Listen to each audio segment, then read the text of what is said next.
Good morning, everybody. Welcome to City Hall, welcome to Council Chambers, and welcome to a meeting of the Los Angeles City Council for today, Friday, April 22nd, 2005. The City Council meets every Tuesday, Wednesday, and Friday at 10 a.m. Meetings are open to the public, and we do invite you to join us. For members of the public unable to attend council meetings, we can be viewed live on your cable station, Channel 35. We can also be viewed live via webcast from the city's homepage or heard via council phone. Colleagues, the time is now 10:18, and we have 7 members present, 3 shy of a quorum. But this being Friday, as is customary, we do have a number of special presentations and introductions to be made. I'd like to begin today's meeting by recognizing Councilmember Ludlow.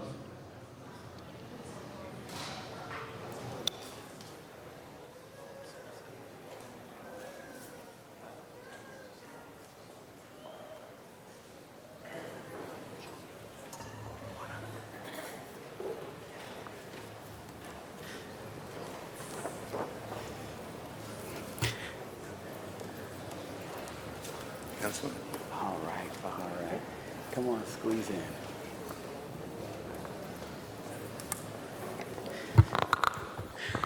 Thank you, Mr. President. Good morning, colleagues, and happy Friday to everyone here in Los Angeles. Let's give everyone a round of applause for being here on a beautiful Friday morning. I have the distinct honor to recognize an outstanding city employee who is retiring after 32 years of great service to the city of Los Angeles, Joe Louis Hughes.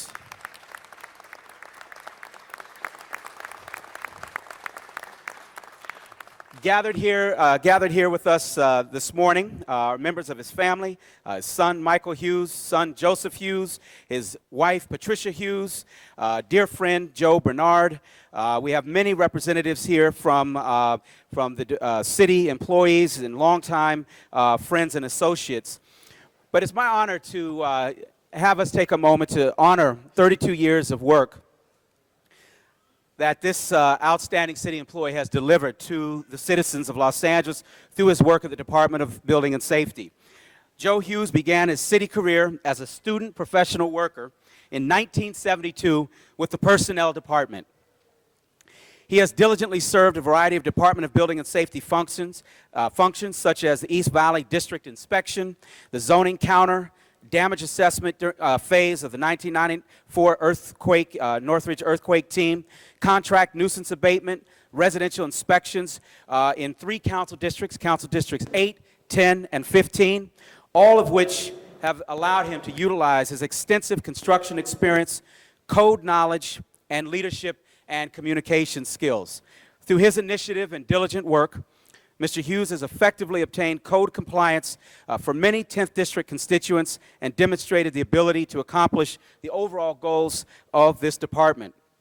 We all are so familiar with the challenges facing the city of Los Angeles, but when you have an employee with the dedication and perseverance of Mr. Hughes, it makes our life and our service that much greater.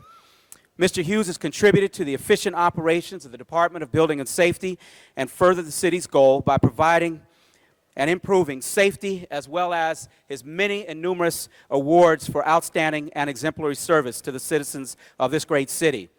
We wanted to take a moment to bring his family, his friends, and his longtime associates. Many of us sit around this horseshoe and joke about the fact that we've been here for 3 years, 4 years, some 17 years. But this great Angelino has delivered service to the city of Los Angeles for well over 3 decades. And again, it is my distinct honor and privilege to present on behalf of the entire City Council this certificate of tribute for not only giving us such great service, but always doing it with a smile, and by evidence of the individuals here, your co-workers and your family, you've done it in a teamwork spirit. So let's give Joe Louis Hughes a great round of applause. Say a few words.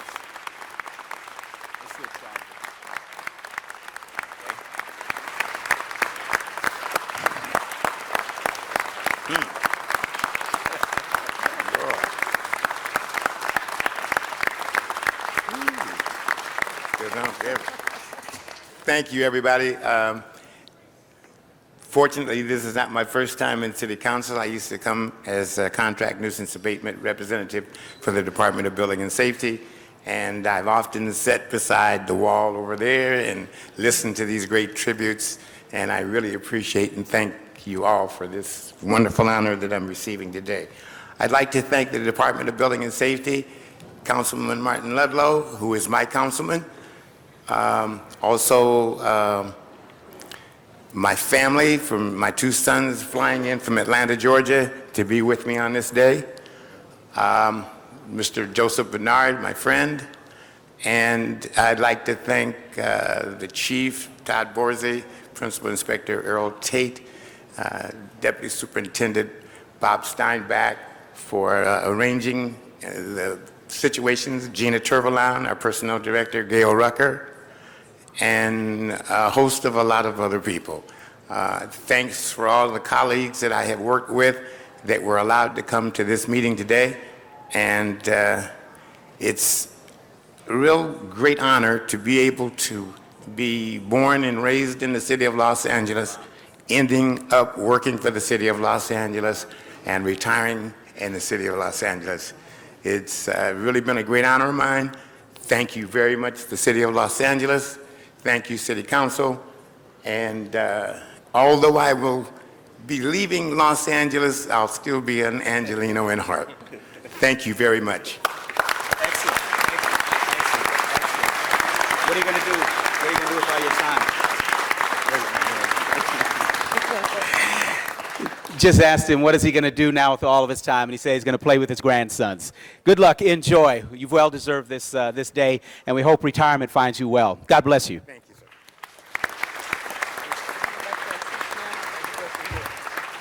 Follow up. Just Corey, we're going back there.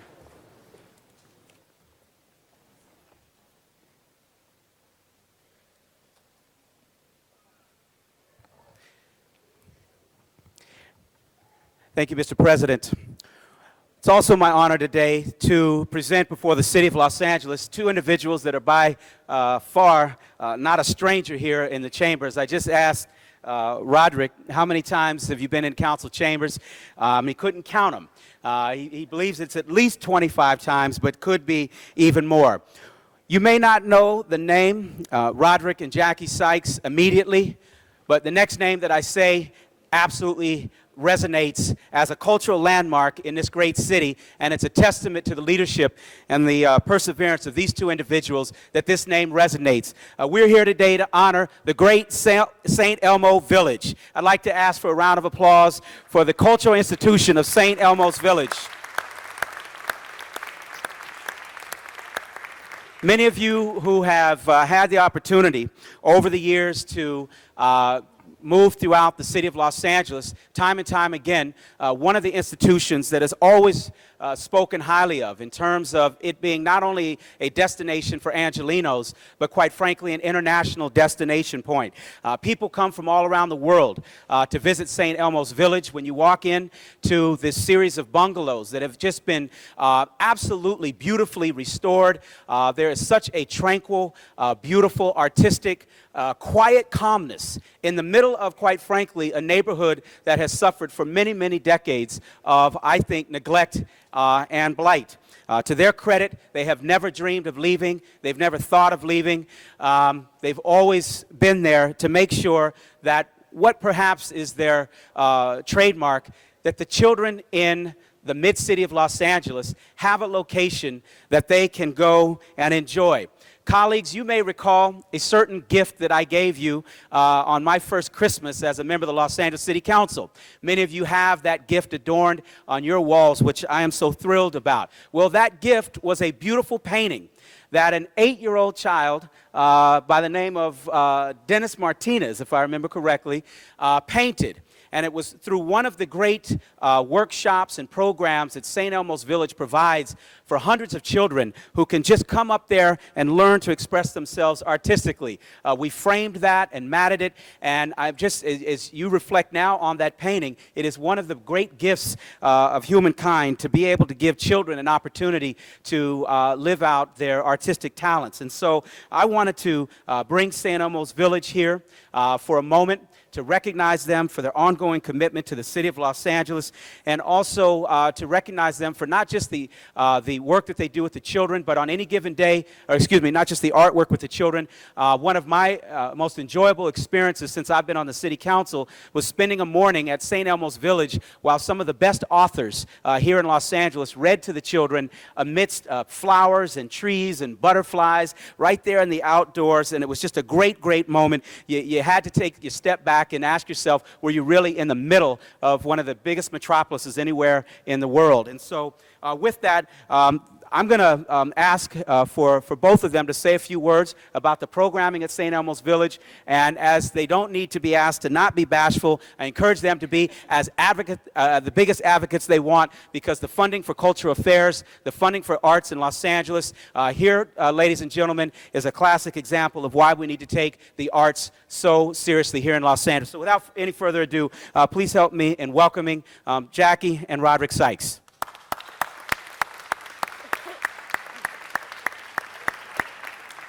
Thank you. Thank you very much. I have a small little frog in my throat, but it is so crucial and important for not only Los Angeles, but for the rest of the nation to recognize that the arts in schools, in communities, can save lives.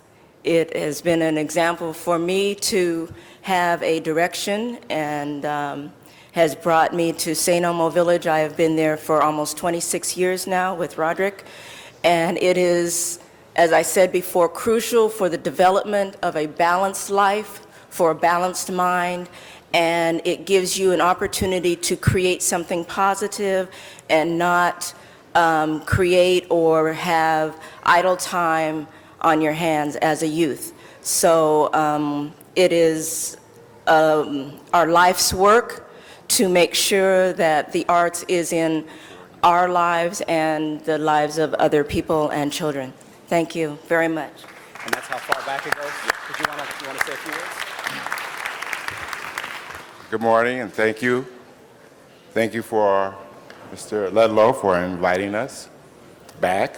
The first time that we appeared here was through Tom Bradley. After he had run for city councilman, he was involved with St. Elmo Village. The joy about St. Elmo Village and creativity, the creative process, it indeed has saved my life. I have been the witness and experienced many young people and adults whose lives also it has saved. St. Elmo Village is not about that little art place. It's not about simply painting or learning to paint. It's learning that you have beauty inside you, and that if you get out of your own way, if you stop being your worst critic and be your best friend and express the beauty from within, that we all have beauty to add to. St. Elmo Village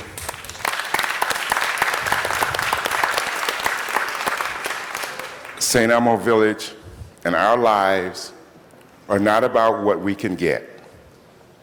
It's learning what we have to contribute. And knowing that you have beauty to contribute gives you directions. It aids you in making your dream your reality. This has been our experience there for 36 years. We have no money. People have said to us, you are naive. You cannot create such a place in Los Angeles. It won't survive. Here we are, 36 years later. Amen. Amen.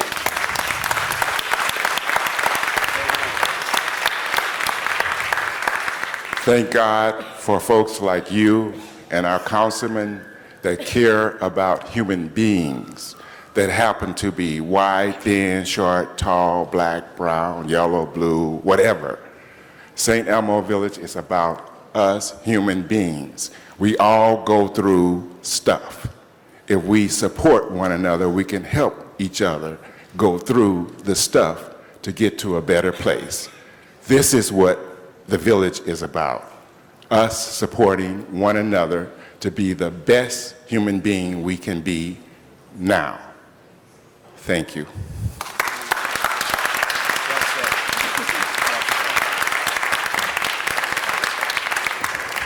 Thank you, Mr. President. And as I depart, I just want to say that we have one of our newest artists here.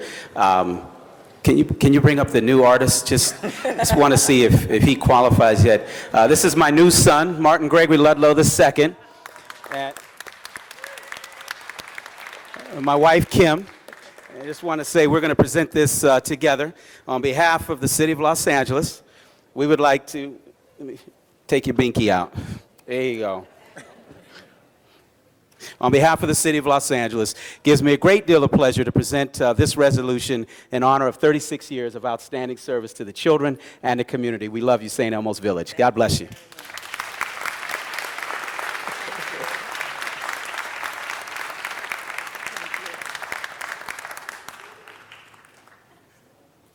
Look at that proud papa.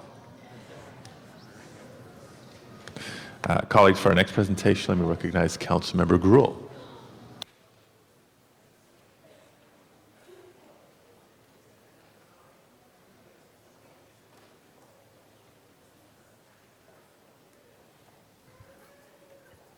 Mr. President, we are going to have a quick video right now on this presentation. Finally tonight, the century on Friday. Listen to this from the New York Times. A considerable population is in danger, ravaged by sickness and privations of every kind, by outrages including murder, refugees robbed of everything they possessed. Does it sound like the ethnic cleansing in Kosovo? Actually, it's from an article 84 years ago about the forgotten genocide. Tonight, the Armenian Massacre.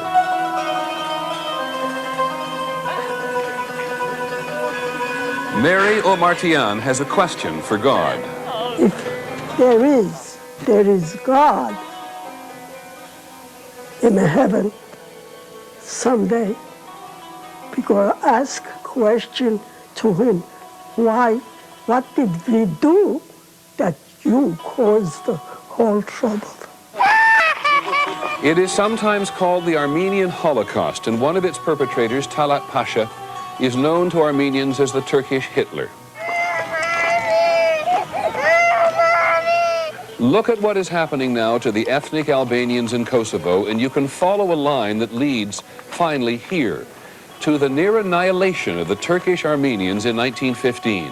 It was, quite simply, the first genocide of the 20th century.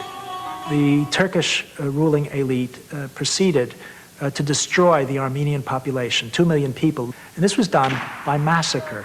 It was done by deportation. It was done by rape, plunder, murder of the most appalling kinds. As the century began, the Ottoman Empire was collapsing. The Turks, who were Muslims, were being pushed out of the Balkans, where their Christian subjects were in open rebellion. And inside Turkey, 2 million Christian Armenians were demanding better treatment. As Armenians continued to agitate for change, they were met with more and more violence. There was some hope when a new regime called the Young Turks took power in 1908, promising freedom and equality for all ethnic minorities. But they broke their promises, and in the name of a new Turkish empire, they moved viciously against the Armenians. A little bit like Hitler's idea of an Aryan society, so that Turkey would be a place only possible for Turkish Muslim people. And the Armenians represented the biggest threat in the Turkish mind to this pan-Turkic ideal.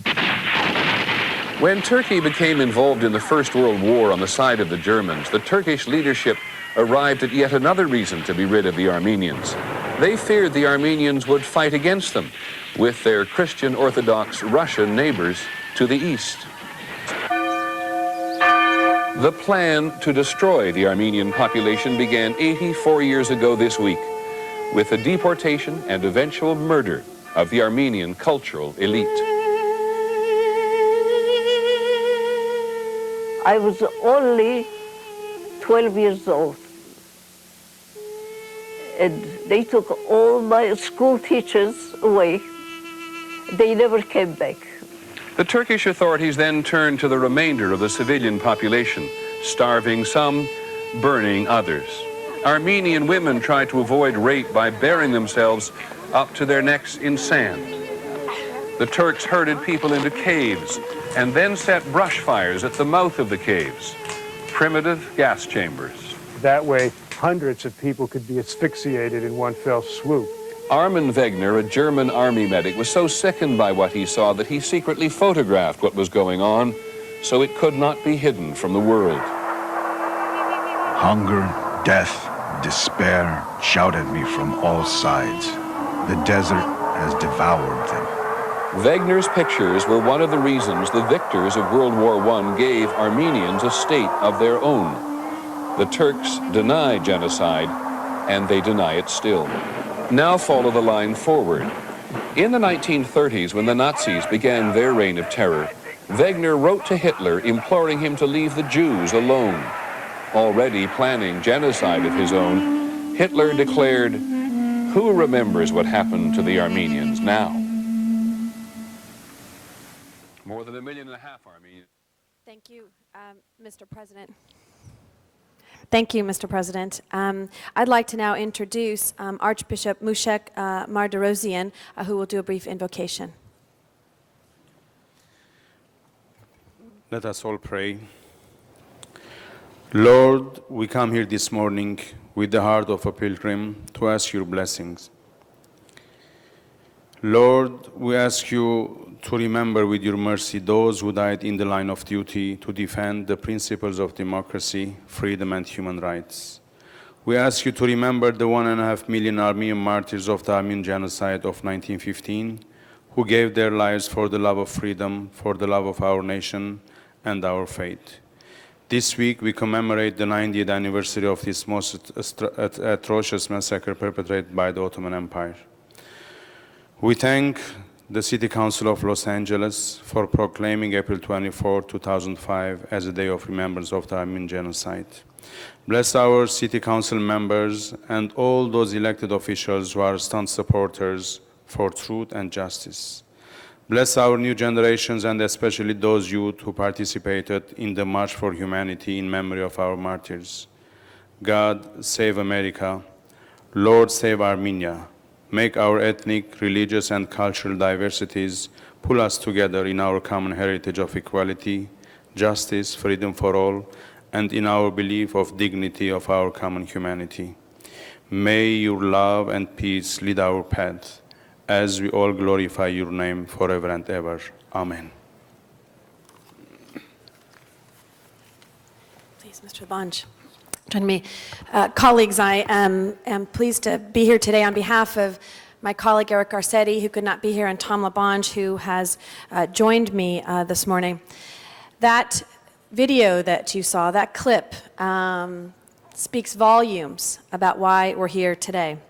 Because it's with mixed emotions that I present this resolution that marks the 90th anniversary of the Turkish genocide of the Armenian people. In recognizing the horrifying events of 1915, we observe this anniversary with sorrow and with pride to salute those who survived to create a strong, viable, and influential diaspora throughout the world, and especially in Los Angeles. This proclamation has many whereases, but I wanted to read a few, and after I do, I'd like you to speak as well, Mr. Labange.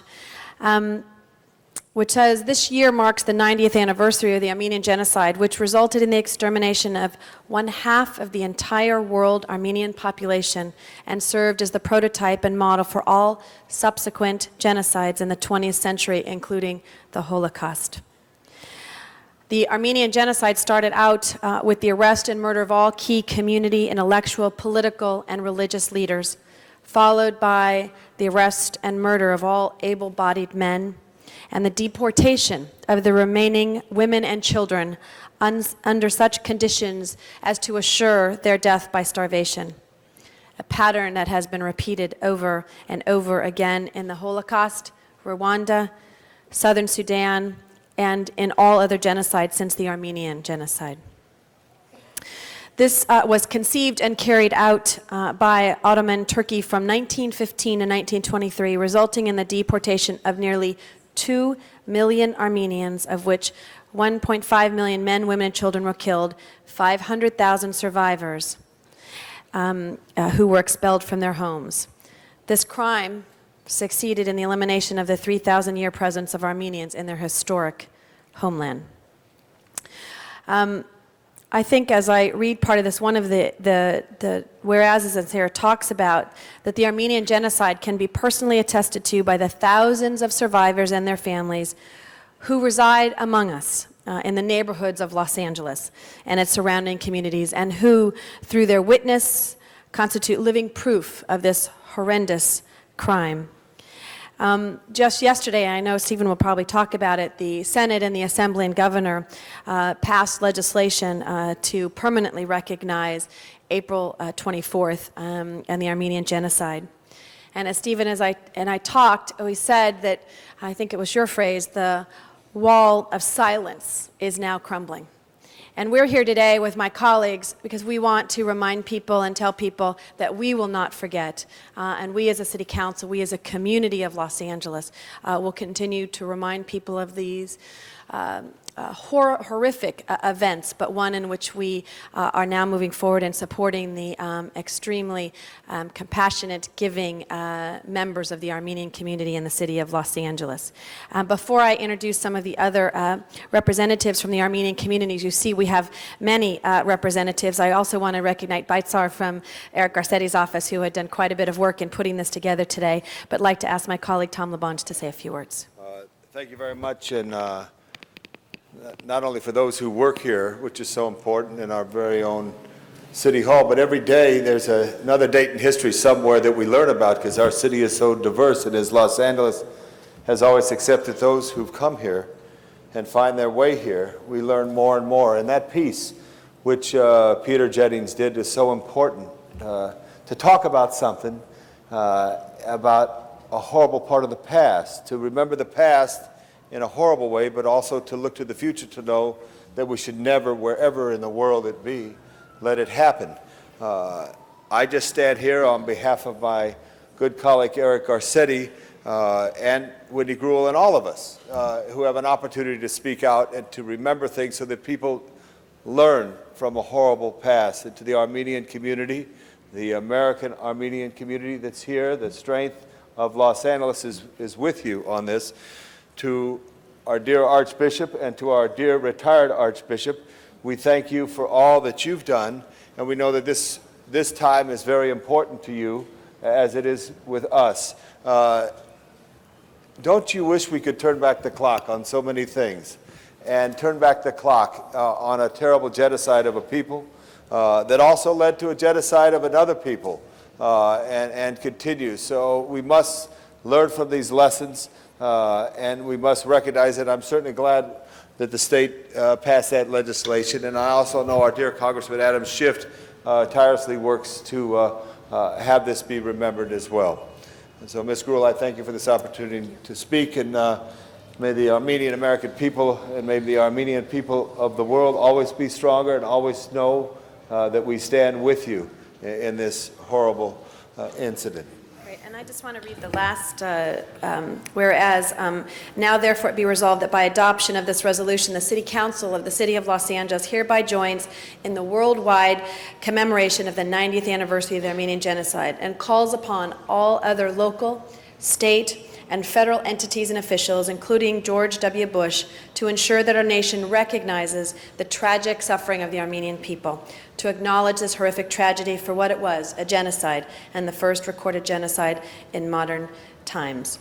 I'd like to present this to Steve Dadayan, accepting with Archbishop Medrosian and Archbishop Husepian, some of the other members that are present today, Tamar, who's going to say a few words, Polodian, the Armenian Rights Council of Western Regional Chair, Savak Kachadorian, board member, the Armenian Council of America, Garo S. Benengian, board member, Armenian National Committee, Hollywood Chapter, Gary Kanjian, Armenian Cultural Foundation, students from Alex Pelebos Armenian School, and scouts from Homanet. I knew I was going to do that, Homanetmen. Close there. So let's acknowledge all of them today. And Ms. Grewal? Yes. I think we have a few. We also have a couple of council colleagues who wish to say a few words. Mr. Cardenas? Thank you very much. I just want to say welcome to the Católico leaders today. I've had the opportunity to break bread with you in the past, and you've been very kind to me and my family, and I really appreciate that. In addition to that, I'd like to remind us all that it's wonderful and we're doing the right thing today in recognizing this genocide and condemning it as something that should never, ever have occurred and should never, ever occur again. But unfortunately, there are some people in the world that think that they can turn a blind eye to the truth and to this just horrendous history, but that is not the way to deal with reality. We need to recognize it to make sure that we do not allow it to happen again. So today I think it's important, Wendy, for us to do this on the City Council and Tom, and for all of us to support it, and as I know we all will. I was very fortunate to be introduced to this when I was in the state legislature, and every year we've recognized it and we tried to let all of California know that this is an important part of history, a horrendous part of history, but something that should be recognized once again so that we as human beings do not allow it to occur again. And it's something that every government should condemn as part of history, and something any telltale signs of this ever occurring again should be condemned as well. I'd just like to share a little story with you. It's timely that this occurred to me yesterday. I was in my district, and we were putting about 60 kids on a bus to go listen to a concert in downtown.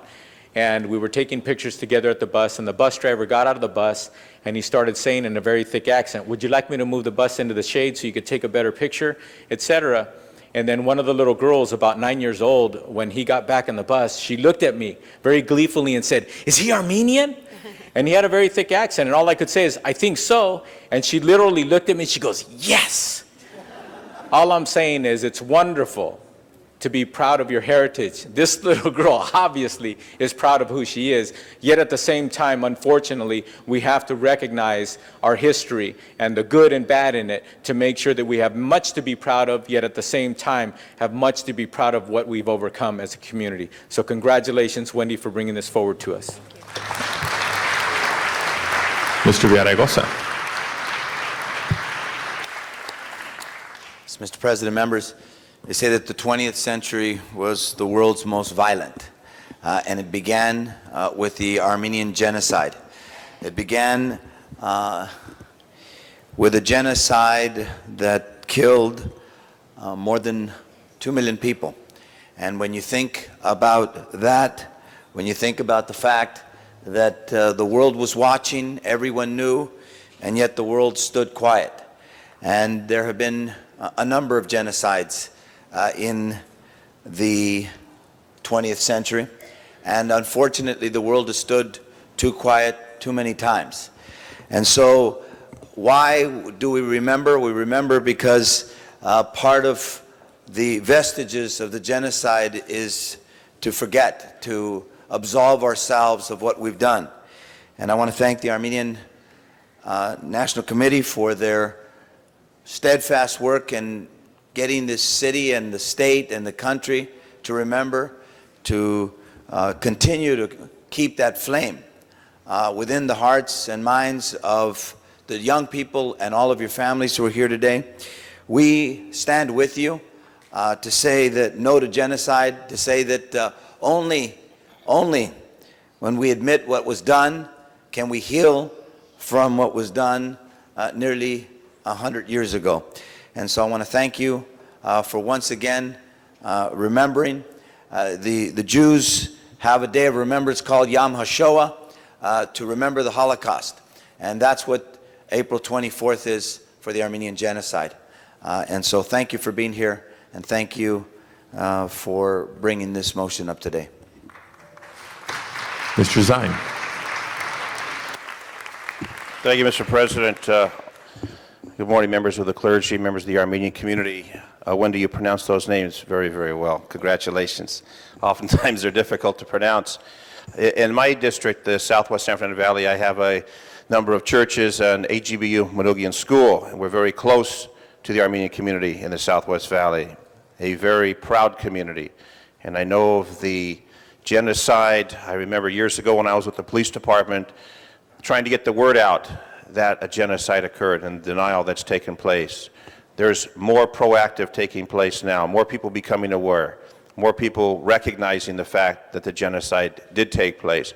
We haven't denied it in this country, but other people deny it in other parts of the country. And it's sad that today, in parts of this world, there are genocides still taking place.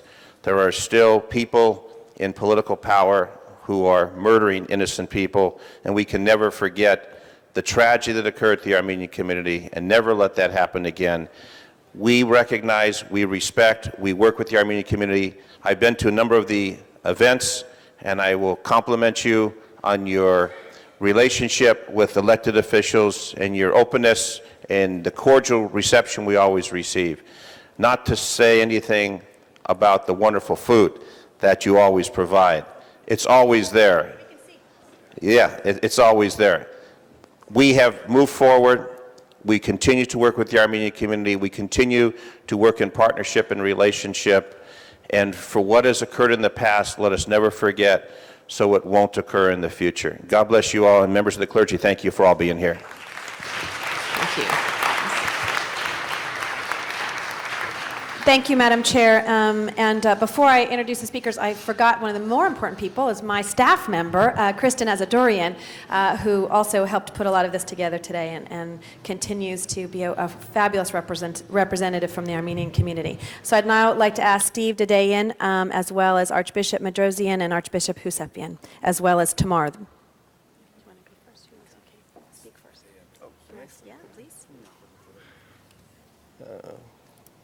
Thank you, Wendy, members of the council. We come before you as a community, but we're not a separate community from the rest of Los Angeles, from the rest of California. I'm proud to say that yesterday, as many of you know when you were in the state legislature, that an annual resolution is passed in the state legislature remembering the Armenian genocide. Well, yesterday, a bill was passed in both the Assembly and the Senate in the morning, and it was signed by the governor in the afternoon, making now and forever April 24th designated as a day of remembrance of the Armenian genocide. And we, not just as the Armenian American community, but as people of good conscience throughout this state and throughout this country, are happy that this occurred.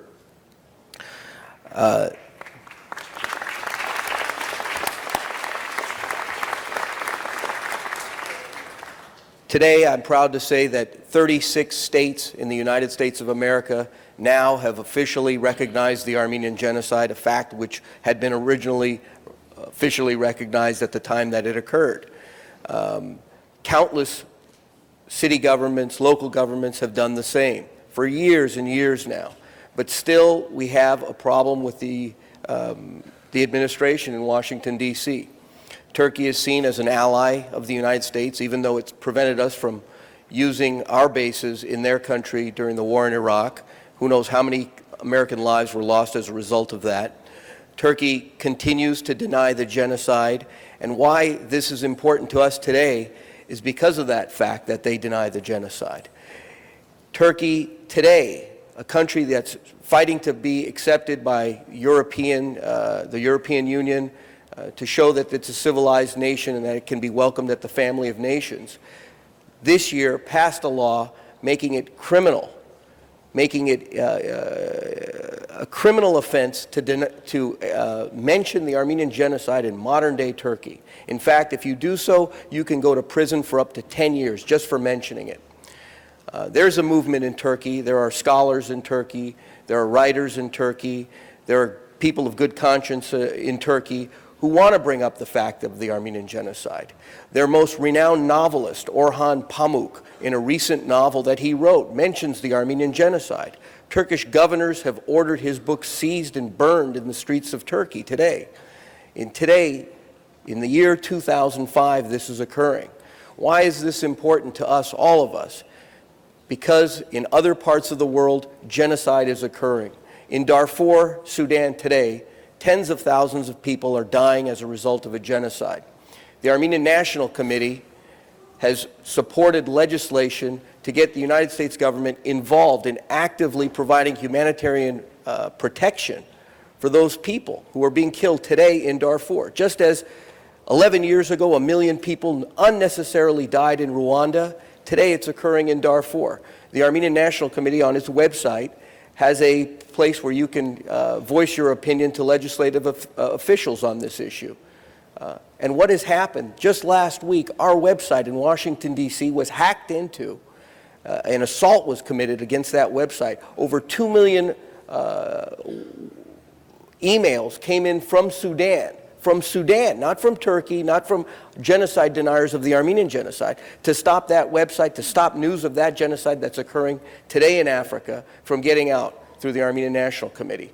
This is a real issue today, and this proclamation, the state's recognition by bill yesterday, by law, these are important tools to show the rest of the world that we will not stand by idly and allow genocide to go unpunished, to go unrecognized, and to be continuously denied. And I applaud you all, members of the City Council, for taking this act again today and showing the marvelous presentation by Peter Jennings. We thank you as a community, and we, as our Archbishop said, may God bless you all. Thank you.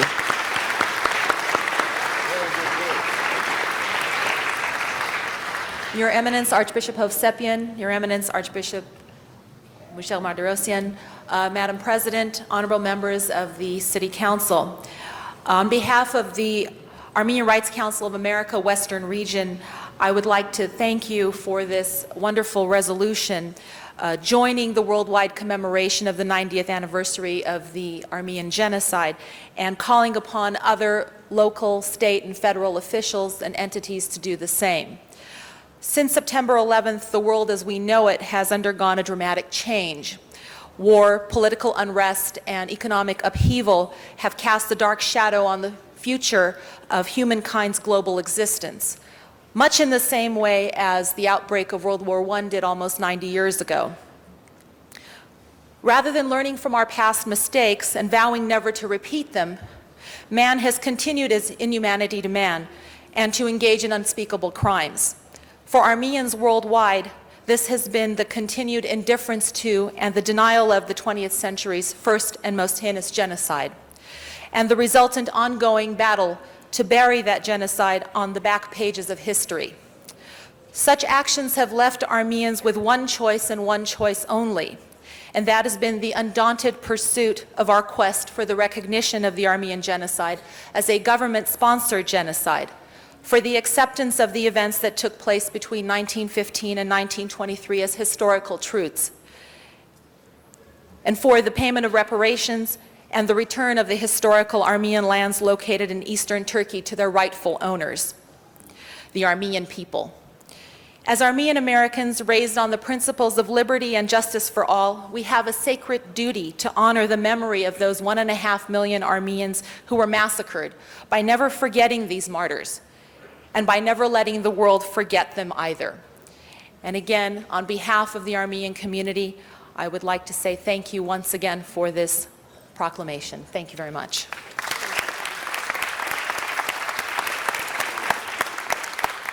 Thank you, Madam Chair. And again, we are standing today to say that we will never forget and appreciate all of them being here today. I think we're going to go back in the area and take a picture. Okay. Thank you. Thank you very, very much, Ms. Grove, for that. Members, we are now have a quorum. Let us call the roll and quickly run through. Mr. Ludlow. I just want to, Archbishop, And Mr. Labange. You came all the way to City Hall. I want to say just a few words. Why are we here? We are here to express our appreciation and gratitude to you all. It's not a pleasure to be here to remember our victims of the genocide. You know, 20th century started with genocide, ended up with genocide, and today in Sudan we are experiencing the same horrible atrocities and genocide. Yet the world leaders are simply observing. We are here to thank you and to tell you that we shall never forget our martyrs. Martyrs never die. And furthermore, truth, justice, and love, you can never kill them. Always they come back and give you a new life to you. So thank you very much for your concern. Thank you. Thank you, Ms. Gruhl. Mr. Clerk, please call the roll. Cardenas, Garcetti, Gruhl, Hahn, Labange, Ludlow, Miskowski, Parks, Perry, Reyes, Smith, Villaraigosa, Whiteside, Padilla.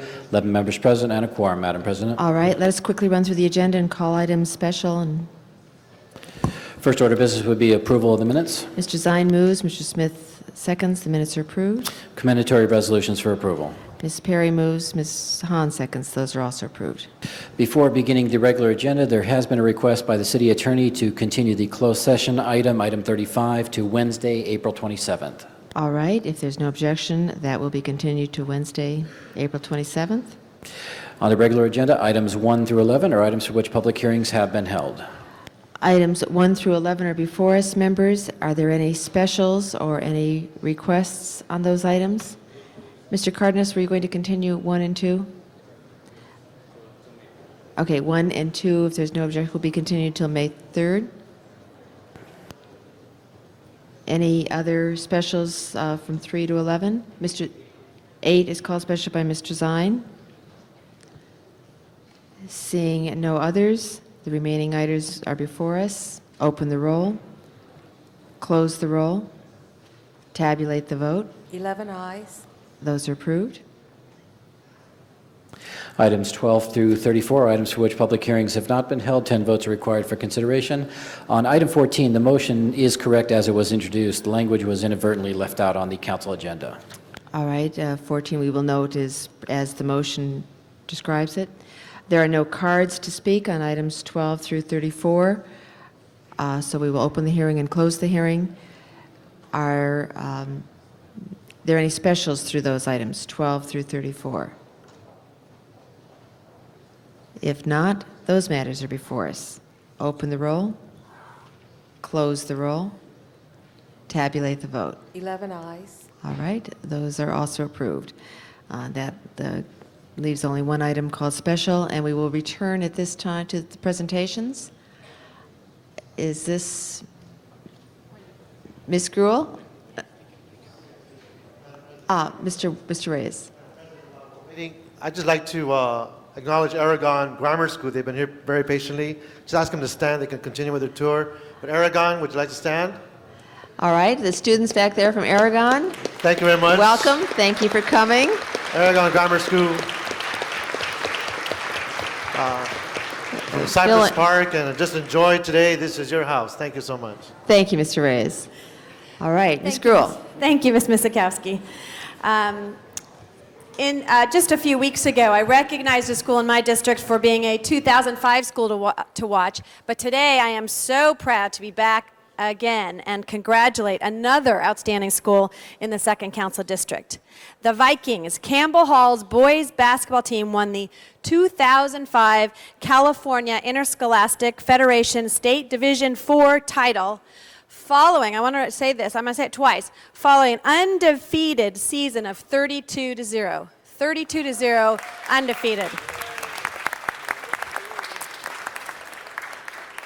Even with ankle injuries that sidelined some of the starters, Joe Ford, Sam Handler, and Steve Tolbert for the first 8 games, and shooting guard Jason Hurd's abdominal injury, we're telling a little bit more about you than you probably wanted us to do, in January, the team still won all of their games.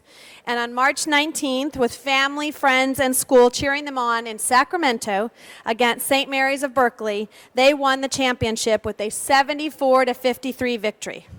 So I would like you to join me now in congratulating Coach Terry Kelly, his staff, managers, and most of the boys' basketball team, you can tell they're a basketball team because they're so tall, for their great achievement. I would like to give you this plaque to commemorate your accomplishments and introduce both Terry Kelly, one of the coaches, and Steve Tolbert to say a few words.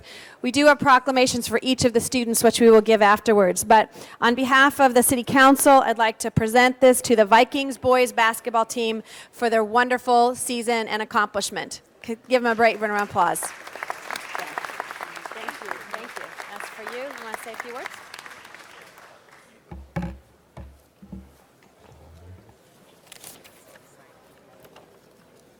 Don't get excited. I actually just wrote this speech about 3 minutes ago when I saw some other people with some handwritten speeches. First and foremost, on behalf of my team, staff, and players and the entire Campbell community. I wish to thank you, Wendy, and the City Council for helping us to celebrate our tremendous success. We are humbled by this presentation, but truly appreciative. Campbell Hall is a school located in North Hollywood. It is approximately 1,200 students, and it's a K through 12 school. And it's a private school. It's a private Episcopalian school. But briefly, and I'll let our senior captain, Stephen Tolbert, speak about our season, but briefly just to bring you up to speed, because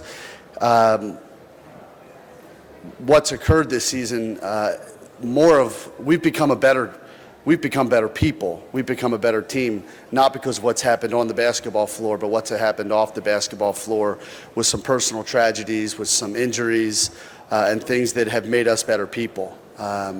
And the thing that I always say about our basketball team and our basketball program is that while we have great basketball players, they're even better people off the basketball floor. And they're great ambassadors for our school. And we are humbled by this and appreciative of your efforts. So thank you. And Stephen Tolbert is our senior captain. Yes.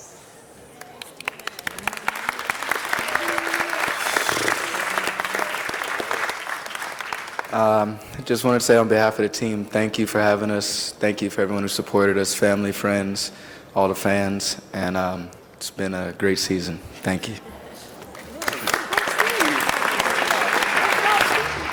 Thank you, Madam Chair, and just watch out. Next year, we're going to see them back here again. Congratulations. Thank you. Thank you, Ms. Cruel. I believe our next presentation is Councilmember Reyes.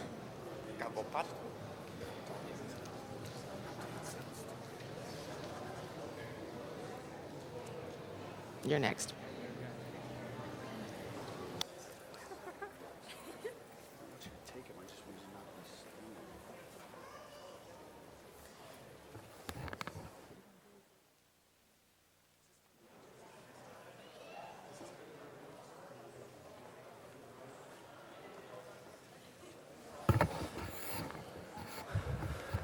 Good day, colleagues, council members, Madam President. This morning we've learned about the human spirit, some incredible feats that as human beings we've overcome. But today I'd like to present to you the KLSG Playhouse Theater. And I'd like to welcome them to the City Council. I invited them because we have a tremendous treasure in our district and our city. I'd like to recognize them for the outstanding accomplishments and their efforts, and to personally thank the entire cast for being here today. But I'd especially like to thank Sharon Grain, not only because it's her birthday, but because I was invited to this great theater in District 1. And I'm going to put a plug in for them. They're located at 600 Moulton Street, number 103B. It is a beautiful theater, but what makes it come to life are these great actors, very artistic, masters in their art. What they've done is they've brought back live production, much like we used to have when they had radio and cabaret shows back in the 30s and 40s. And it's so refreshing to see real people acting, telling a story, acting out those challenges that we are able to overcome. Their commitment to an alternative style of entertainment has created the live broadcast of the golden age of radio. And I can share with you, colleagues, that when I sat there, at the time that I went was back in December, they gave us a slice of all the divas. They had folks like Eartha Kitt and a whole list of grand actors. And as African Americans back in that period, access to production, access to the mainstream was very limited, as we know. But what they've done is they've brought that back to us today, and invite you all to come and enjoy this great work. Both Sharon and Chester Grain founded the KLSJ Theater Playhouse in 1991 as a volunteer group of actors dedicated their talents to the golden age of radio and 1940s production. And when you come to this great center, it is the old brewery, the old Pabst Brewery company. But in this great facility, you have hundreds of artists. And I think we are so lucky to have the great talent that's standing right behind me. Joining us today, and I'd like to name the actors or the folks involved. We have, of course, Sharon Grain, Chester Grain, Shelley Boone, George Bolden, David Downing, Kevin DeLude, Peter Marks, Susan Nichols, Pat Sims, Linda Jackson, Dennison Jackson, Ron Carter, Clint Arnold, and please tell me I didn't leave anybody out.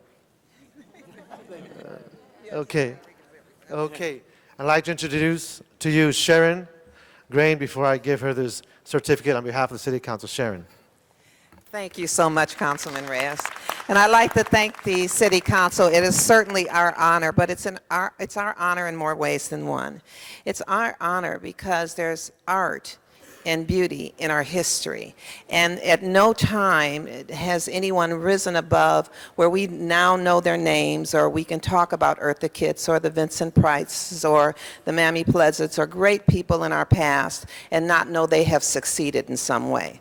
However, we all got together because we realized that our history and the talent that it took for us to be on television and in film was getting lost. People don't realize the struggles that people had to go through when it was radio and theater. And so we dedicate our time and our shows to that kind of history, and we bring back yesterday so that we can explain today through productions. And so it is our honor to be a part of the city. We are non-funded. We are a group of actors and talents and artists that got together in agreement.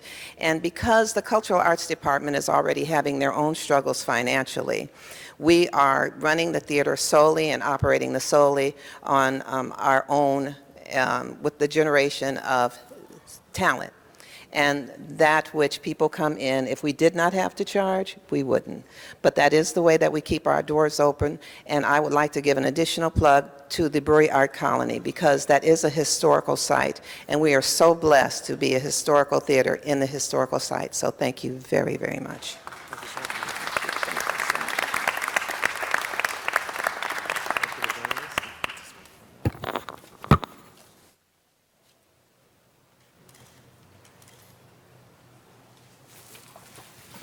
Just in closing, colleagues, on your desk, Sharon doesn't know I did this, but I made copies of the Playhouse Theater Players, and in it you'll see the Miss Kitty starring Susan Nichols. There's directions at the bottom, so please invite everyone to this great production. We need to support our artists and all the great work that they do. Thank you so much. Thank you, Mr. Reyes. Our next presentation, Mr. Reyes, did you have another one? All right, so we will.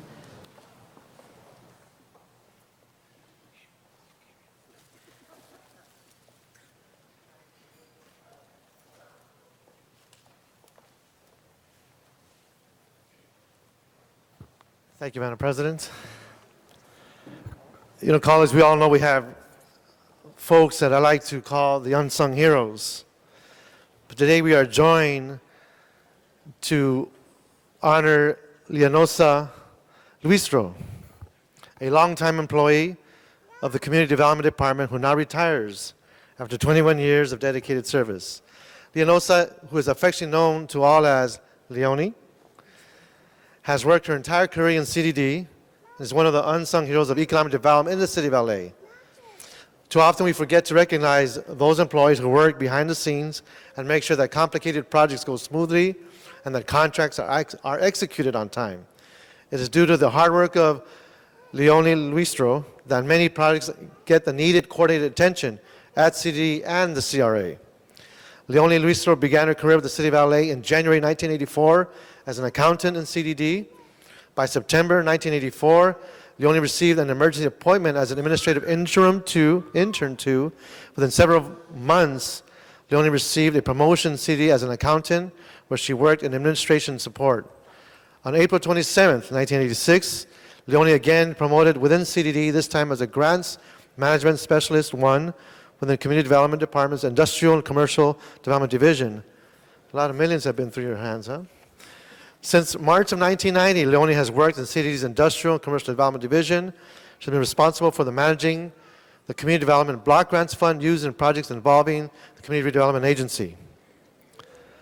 This means that through Leonie's direct efforts, many people now have decent jobs, and the neighborhoods have become a better place to live and shop.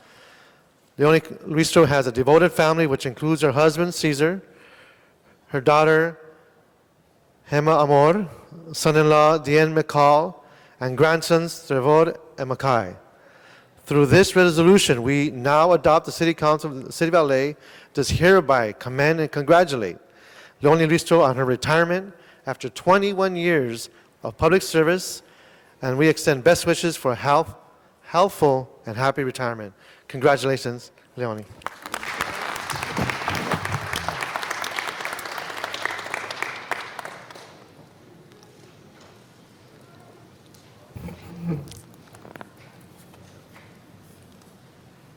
Good morning, everybody. I'm overwhelmed with this. I cannot talk.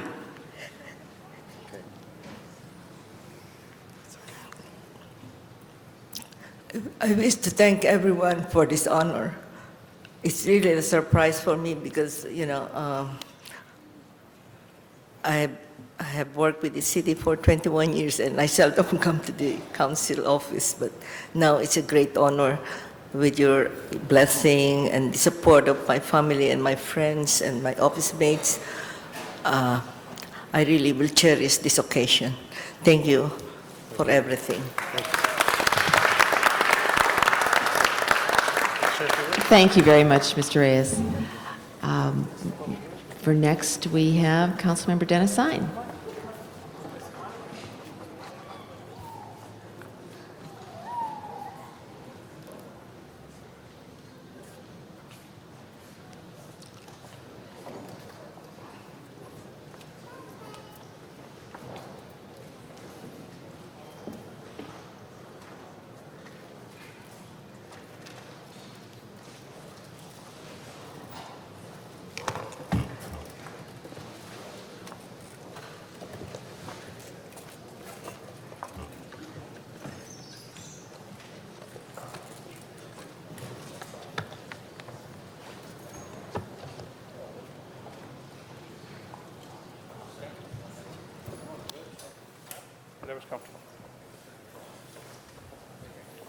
Thank you, Madam President and colleagues.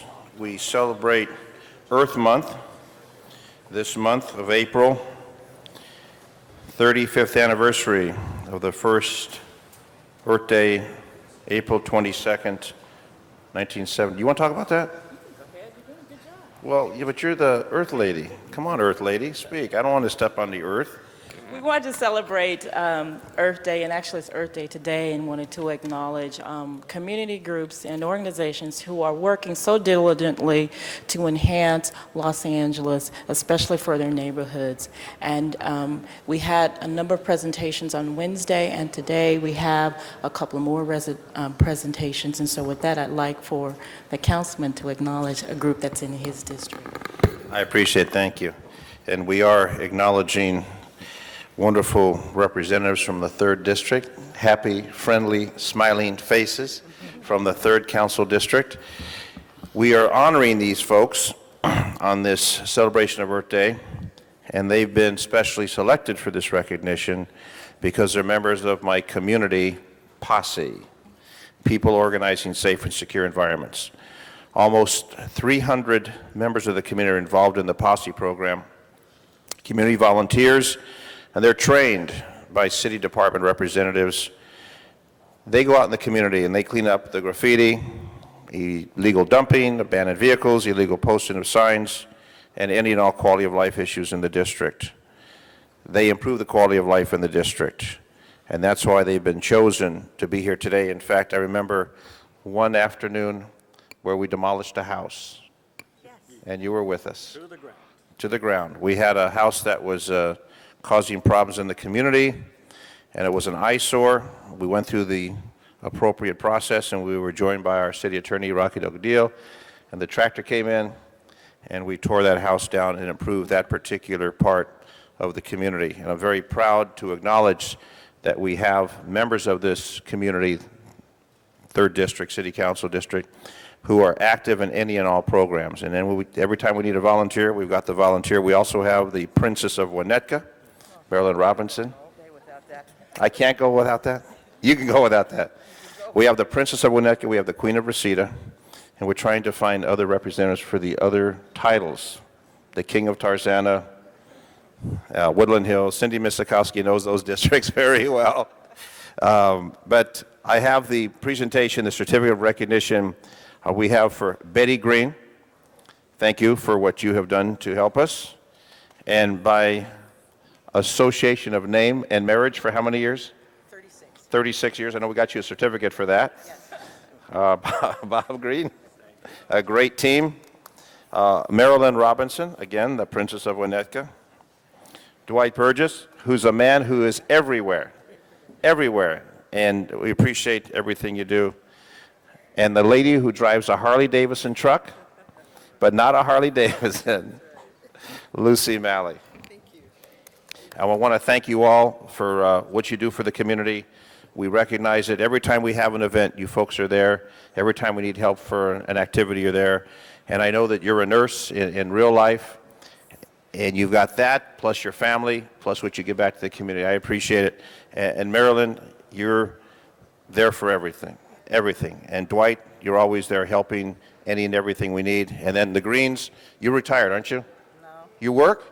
Yeah. I don't know how you get time to do all these community activities, but it's a recognition of what you have done anytime, everywhere, every place, and make that 3rd District shine. And we're very pleased with the appearance of the Southwest San Fernando Valley.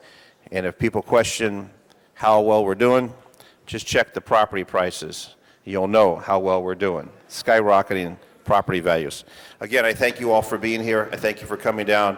And remember Earth Day, and also K-Earth 101's, I think the promotion for Earth Day, who's good friends of ours at K-Earth 101 with Sean Hamilton in the morning on that wonderful station. Sean Hollywood Hamilton. That concludes it. Thank you very much, Madam President. Thank you very, very much, Mr. Zine. Mr. Ludlow and Mr. Labange. Madam President, I just have one more with Councilmember Labange on the Earth Day. How are you? Good. We are also here to acknowledge the Silver Lake Neighborhood Council. Councilman Garcetti couldn't be here today, and we want to acknowledge Silver Lake Neighborhood Council, Emily Johnson, Tom Blatchard, and Lorraine Kells for their work in the community, especially as it relates to parks and greening projects. So here you go. Dee, thank you very much. I'm here with Jason Lyons, the co-chair of the Silver Lake Neighborhood Council, and we have a very special Silver Laker here today. How many of us could stand up and say, I planted 37 trees and counting? And this person, Emily Johnson, is that one person who has done that in her efforts to beautify her neighborhood involved with Silver Lake, in a particular sector of Silver Lake of taking the main streets and taking advantage of the program our Department of Environmental Affairs and other agencies such as Water and Power has to enhance our beautiful streetscape. Emily, I wish my colleague Mr. Garcetti was here because I know he personally would want to thank you, so I thank you on behalf of him on this day here. This award, which is beautifully done, is something that I hope you treasure because that tree that you planted, all 37, hopefully will be there long after we all are because of those beautiful trees and the nurturing that they get. So on behalf of Jan Perry as well and Dee Allen, our general manager, I want to congratulate you and thank you for coming out to California from New York, Connecticut, and Rhode Island and planting trees because you've already left your mark. Thank you, Emily. Thank you very much, Thank Mr. you. Labange.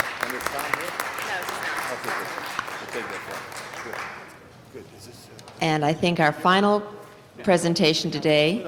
And a final presentation is coming, but I should recognize that over 100 years ago, Herman Silver, who was a council member, who helped develop as a Water Power Commissioner Silver Lake, formed a neighborhood now named after Herman called Silver Lake. And in that neighborhood as a neighborhood council. And this neighborhood council, Silver Lake, deserves recognition for much of what you do. You're getting recognition for environmental affairs, but also you're very involved as a neighborhood council, voicing your concerns to all the city council. And Jason Lyon, on behalf of the Department of Environmental Affairs and my colleague Jan Perry, as well as Mr. Garcetti, we want to salute the Silver Lake Neighborhood Council for all that you do, because it makes a difference in a neighborhood. And I'm proud, because I live in Silver Lake, that you're making it better for all of us. Congratulations, and thank you very much. Thank you. Thank you. Did you guys want to say anything? Very, very special presentation. We have, let me recognize Councilmember Tony Cardenas, very carefully.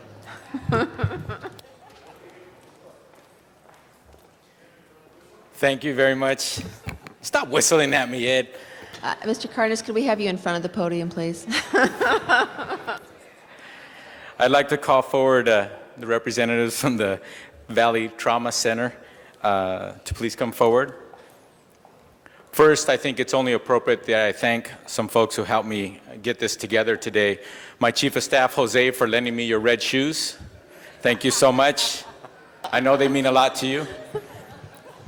Also, I finally know what it's like to be Alex Padilla. I feel 6'4" right now. I'm walking in Alex Padilla's shoes, so to speak. Also, I want to give thanks to my inspiration, Dennis Zine. Dennis, when you put on that red dress and that red boa, you were an inspiration to get me to put on these red shoes today.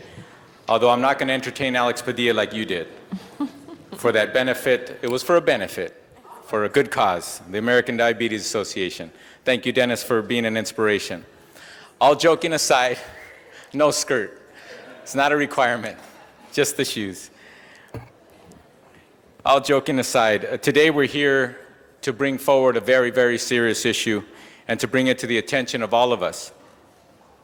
And there is an old saying that says, you can't really understand another person's experience until you've walked a mile in their shoes.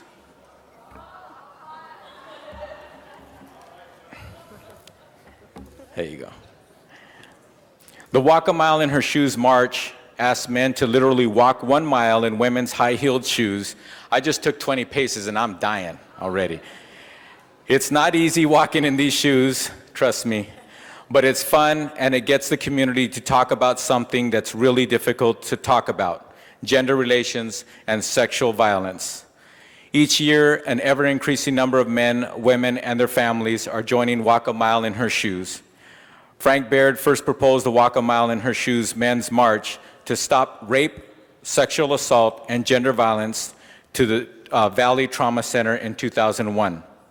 The march started out small and has grown each year since, with larger crowds attending and marches held in multiple locations benefiting multiple rape crisis centers. This will be the 5th annual march held in Los Angeles tomorrow at the Sherman Oaks Galleria, and registration starts at 10 a.m. And this is to benefit the Valley Trauma Center. The Valley Trauma Center provides 24-hour sexual assault emergency response team counseling and prevention education to over 15,000 individuals annually. And I'd also like to bring forward the person who actually gets to host this event in her district, our colleague Wendy Gruhl, who's used to this. Not as much anymore. When I was younger, I wore those high heels. I think Tony said it best about the importance of demonstrating and walking a mile in someone else's shoes, and the importance of ending violence against women. And the Valley Trauma Center has particularly been a leader in that issue, and I think really chosen a unique way in which to help people understand that violence against women is unacceptable in today's day and age.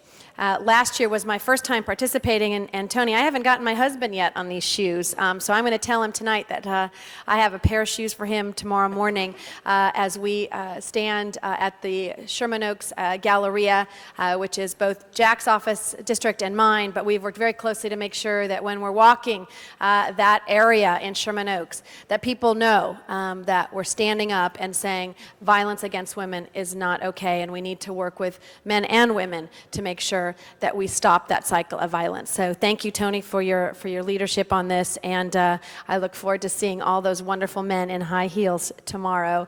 And anyone else who wants to join us, I think it was your staff member, your chief of staff, who was also going to come tomorrow. Do we have a big enough size shoe for you? Yes, she says yes. I need to clarify. He keeps insisting that he has to wear fishnets. Are those a requirement or just the shoes? Purely choice. Okay, it's up to you. It's up to you.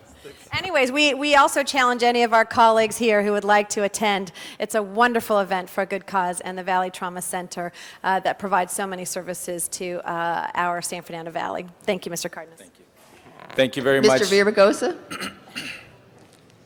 Cardenas, I just want you to know I've walked in those shoes before, and I wish you good luck. I won't ask how often, but for the charity, I walked in those shoes. I gave you a chance to clarify. Thank you for picking up on that. It's very critical to open up communication about sexual violence. These are the kinds of issues that a lot of people don't want to recognize, and certainly victims would like to forget. But it's something that we need to keep in the forefront. Just earlier today, Wendy Grove brought forth something that's very important on an issue of genocide upon a community that we should never forget. These are instances and issues and casualties that happen around us. We need to open our eyes. We need to recognize it. We need to be a part of the solution. So now I'd like to bring forward Charles Hanson, the Executive Director of the Valley Trauma Center, to say a few words. Thank you very much, Ms. Misakowski, President Pro Tem, and distinguished members of the Council. I'm very grateful to be here today to let you know that tomorrow I will be hurting in these shoes because I will be walking in probably the 6-inch heels for the 4th time. And I have to thank Mr. Villaraigosa for coming to the first event we staged at Balboa Park. Now we're going down Ventura Boulevard, which will be a little bit harder and a little bit longer. And just to give you an idea of the work we do, every month we see an average of 65 cases at our sexual assault response team program of children, adolescents, and adults who are raped or sexually assaulted. That's over 700 a year. We provide counseling to the people. We train 100 volunteers a year to go out and accompany survivors of sexual assault to the hospital. We also go to the courts and the police stations as well. This is a wonderful service to the community. Those people, the 700 we see, represent only about 10% of all the rapes and sexual assaults in the city. So to be sure, there's terror in our homes, there's terror in our communities that is not unlike the terror we hear about across the world that we heard about today, and the terror that's been in our own country. We're there to help people who suffer from that terror. We're there to talk to kids in schools, to people in the community, in the colleges and universities, and to say that rape and sexual assault must stop. This is not just a women's issue. You know, many people say, oh, it's a woman's issue. The woman has been beaten. The woman has been raped or sexually assaulted. But it's our sisters, our mothers, our daughters, our aunts, our girlfriends. These are the ones who've been raped and sexually assaulted, yes, even our mothers and grandmothers. So I do want to thank you today. I want to be one of the men who stand up and say, rape will stop. We are here in the community to make sure that it does. Thank you for your support and your help. Now I'd like to bring forward Stephanie Prince, co-chair of the Walk a Mile in Her Shoes March. Stephanie. Thank you, Los Angeles City Council, for having us here today to bring forth this great event and the information to you. We are excited. This is going to be our 5th year at the Sherman Oaks Galleria tomorrow, starting at 10 a.m. And you can register on site. So for those of you that look really, really interested, we look forward to seeing you there. And this is our 5th year, and we started out as a little grassroots event just to bring awareness to the issue and to get men involved, and it's grown 5 times. And we have 8 other rape crisis centers, including 4 other states that are also putting on a march this month, which is Sexual Assault Awareness Month. And again, I'm going to echo what Councilman Cardenas had mentioned. This does come from that old saying, you don't know a person's experience until you walk a mile in their shoes. And this was a way for us to bring forth the issue of rape and sexual assault We know that it's happening on a daily basis. We see it at Valley Trauma Center every day. And so we want to end this. We want to bring awareness. We want to promote a safe community. And so we're counting on you and the support of the community to bring awareness and to keep us going and keep us strong. So thank you so much for having us here today. Thank you very, very much. I have to say one tribute to Councilman Cardenas. When the Northridge Hospital closed in the Valley, our sexual assault response team did not have a home, and so we were really shocked. We were scared. We didn't know where are all the people who need help going to go. And he was instrumental in getting us 5 years of free rent from the person who purchased the hospital, Mr. Selleck, and I want to say thank you very much today. So with that, Wendy Gruhl and I and the rest of our council colleagues commend you and give you this commemoration on the Walk a Mile in Her Shoes Men's March this 2005 in April. Thank you very much.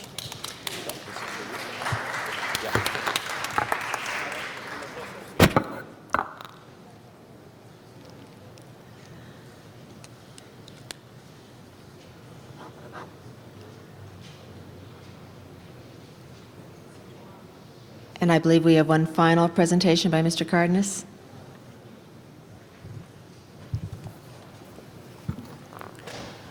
Next, I'd like to bring forward for a presentation to the Coalition on Environment and Jewish Life of Southern California and the Interfaith Environmental Council. Will the representatives please come forward?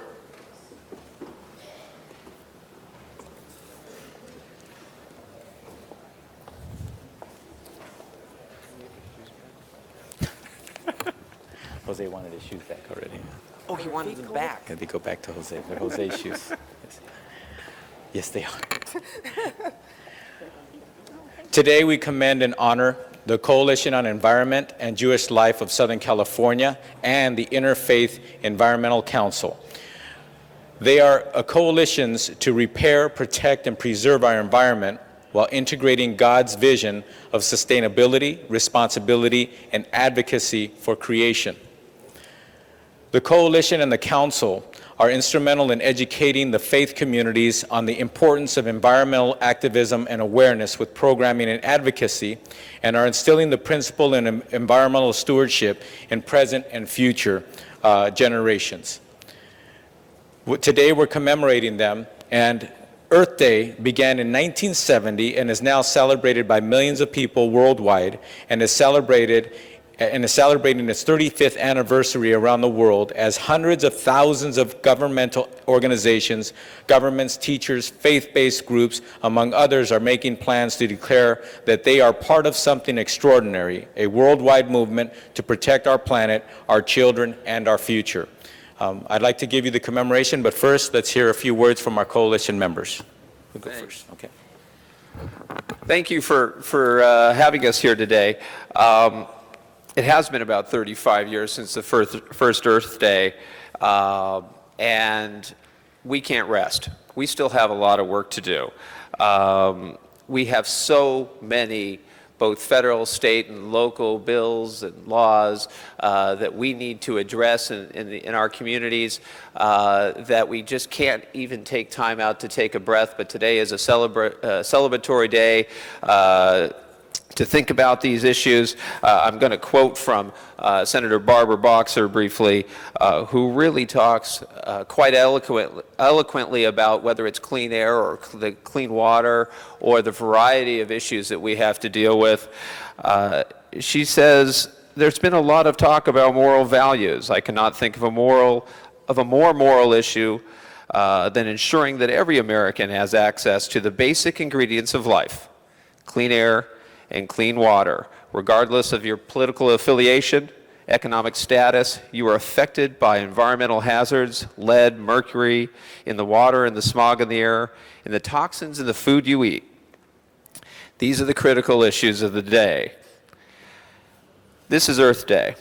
Let's make a commitment to ensure that our children and our grandchildren inherit a healthy, livable world, and let's do it together. And I stand here together with the other organizations because this isn't just about the Coalition on the Environment and Jewish Life or the Interfaith Council. This is a coalitional effort. You folks know the folks that are standing here with me. It's California Water Impact Network, CalPERG, Coalition for Clean Air, CERT, Earth Day LA, Environment California, Environmental Defense, Environment Now, Global Green, Heal the Bay, LA League of Conservation Voters, NRDC, Pacoima Beautiful, Physicians for Social Responsibility, Tree People, Trust for Public Land, and Union for Concerned Scientists, and more. These are the people that are standing up here today. These are the people that do the real heavy lifting. These are the people that do the work and that are really receiving your thanks today, this Earth Day. Thanks. Well, I'd like to thank all of these individuals who have come together as this coalition, and these are the people who realize that Earth Day is 365 days a year, year in and year out, and they are the ones who are helping us in this great state, in this city, and hopefully they're listening across the country to make good policy, to make sure that we move forward and we correct some of the horrendous blindness that government has had toward our environment in this country and throughout the world. So I want to personally thank you all for all the wonderful work that you do and the painstaking job that you have of sitting before us and convincing us of the truth, and for doing it day in and day out. Thank you so much, and I would like to give this resolution to you on behalf of the City of Los Angeles.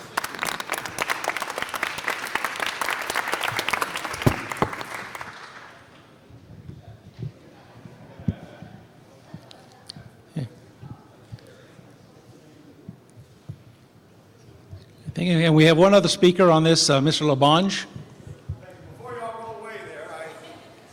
Mr. Cardenas, thank you very much for bringing these great people in.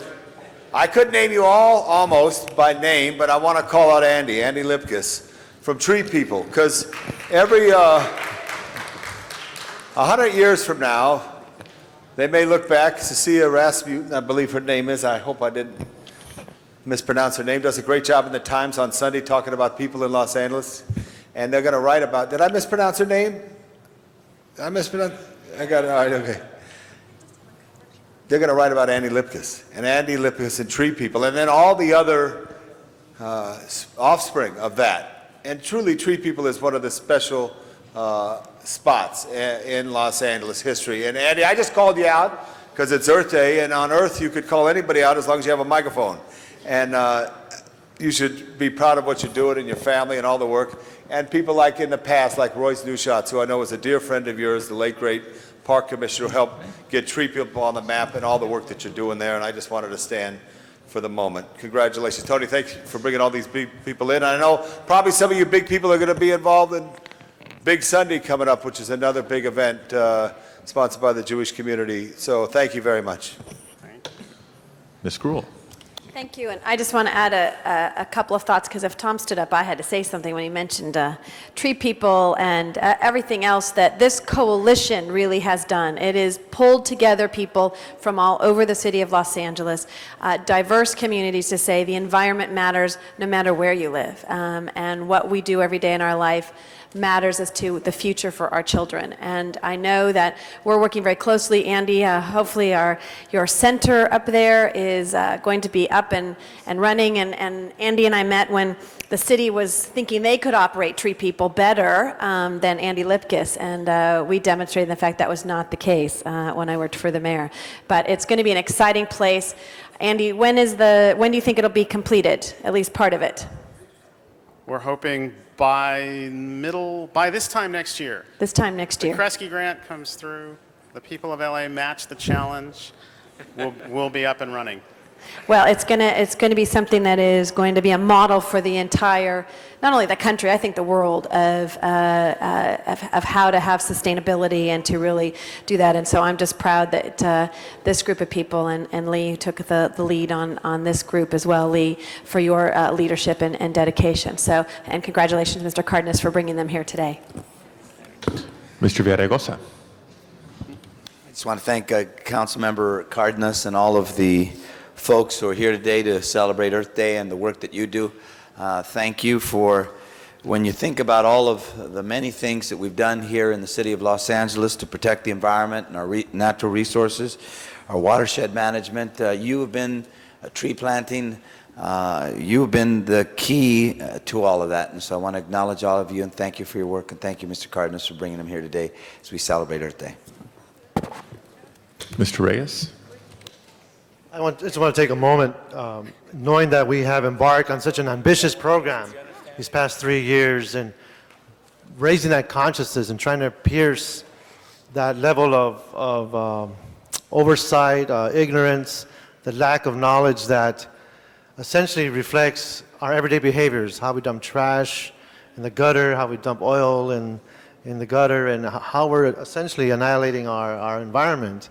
And it's through your efforts, you're bringing up a whole other level of understanding.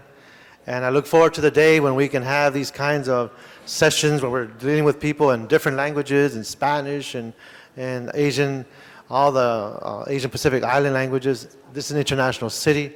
The great work you're doing is already picking up momentum and the collaboration, and I look forward to hearing more from you in the Ad Hoc River Committee as we continue pushing forward. Thank you so much. Thank you. First of all, thank you for the personal acknowledgement and the organizational acknowledgement, but I want to share that with everybody here, and also you. Tree People gets the credit and the glory often for work that a lot of us do, and so we want to extend the branch and recognize that everybody here is doing the good work. And a tree doesn't survive without being in good soil, and that good soil is this city, the people of this city, the partnership that we've been building with one of the most receptive city councils that we've had speaks great hope for the future. I want to thank you for acknowledging the pain and the challenge of holding up sometimes, the pain of a hurting environment, of people suffering with disease and issues triggered by the environment is not unlike, it's not as heavy as a Holocaust, but it's not unlike same issues. We as humans like to deny pain, and we have to look at that pain in order to stand up, say no more. And thanks to you all having the most open ears of a city council we've ever had, and also just want to reflect that the donors, the people who support all of our work, represents a contribution to this city of tens of millions of dollars a year from people's pockets that allow us to work here, to hold you accountable, for us to work together and bring even more resources to make LA a model of a sustainable city for the world. I think that's what we're all doing together. So we have reason to celebrate on this Earth Day. Thank you.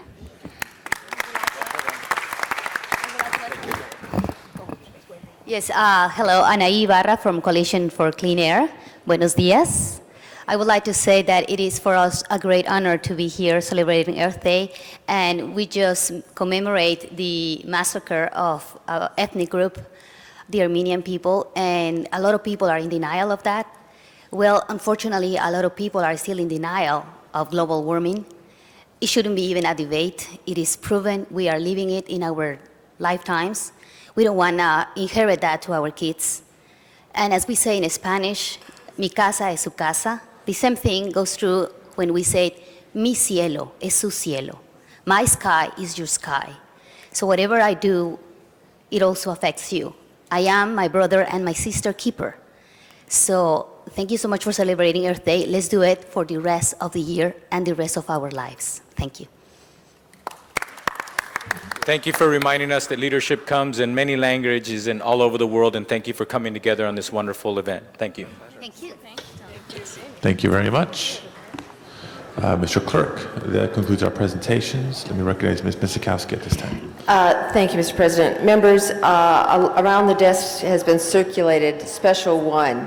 I'm going to ask that we make the findings to suspend the rules to make an adjustment in a payroll account for the convention center so payroll can be met for the next 2 payroll periods. I think the city attorney can speak to the findings. Mr. City Attorney. Thank you, Mr. President. Since the posting of today's agenda, it has come to the attention of the Convention Center Department that immediate council action is required to maintain adequate payroll funds by next Monday, April 25th.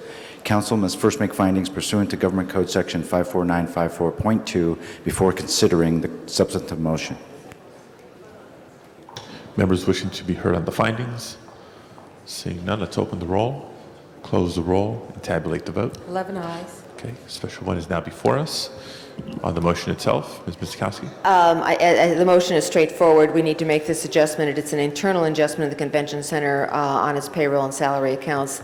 But I would also like to amend that after we act on this, that we ask the convention center department to come to the Budget and Finance Committee to explain what the situation is and why the accounts were not reconciled, and that we only found out about it literally today. But I'd like to take the action as recommended in the report. Okay. If there's no further discussion, let's open the roll, close the roll, and tabulate the vote. 11 ayes. That is approved. Let's end that item forthwith, please. And we do have one item that was called special still on the desk. Mr. Clerk? Item 8 was called special by Councilmember Zine. Mr. Zine. Thank you, Mr. President. Wendy Gruhl, you're looking with amazement on this. The issue is a state law change that permits us to collect up to $1,000 per incident when we have to send resources to rescue people who go beyond barricades, as we've seen in the fires, the floods, etc. We have some numbers to report that since 1998, 11,000 invoices have went out and 2.7 million has been recovered. That's the good story. The bad part is 8.8 million is still outstanding, which means that that's $8.8 million that can be used for other city services that people owe. But we wanted to note that the state did increase the dollar that we can collect from people who cause us to deploy those resources from $1,000 to $12,000 per incident, and that we are working with the other city departments to recoup the dollars that are spent. Again, this is when individuals go into an area which has been cordoned off, they shouldn't enter, and we have to send resources, whether it be police department, fire department, or other city services to rescue them when they're not obeying the signs that are there for their safety and their protection.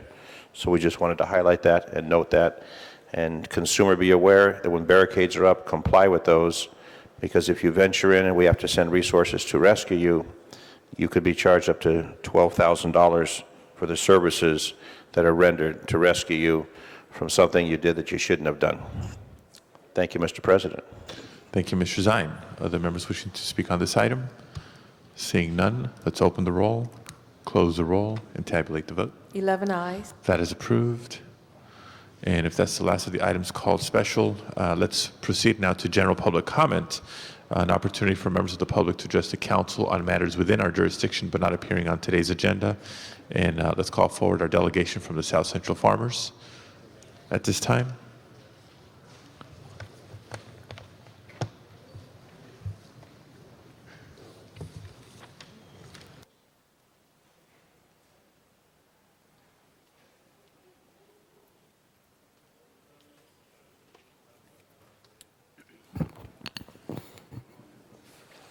Good evening, City Council members. My name is Alberto Clatoa, a current East Los Angeles College student. 13 years ago, my community witnessed the establishment of a wonderful environment that has benefited the community. The garden provides our families in our community with fresh fruits and vegetables on a daily basis. It has become an educational environment for children in which they are able to learn their culture and learn the true essence of nature. It is a place where the elderly feel needed and wanted. And it's in a safe environment for all of us all. We are here to implore support in order to maintain and retain this wonderful environment that has only made positive improvements in our community. Since being Earth Day, we as individuals should not take for granted green space. We only have one home, and that one home, we have to protect it and keep it beautiful as possible for future generations to enjoy.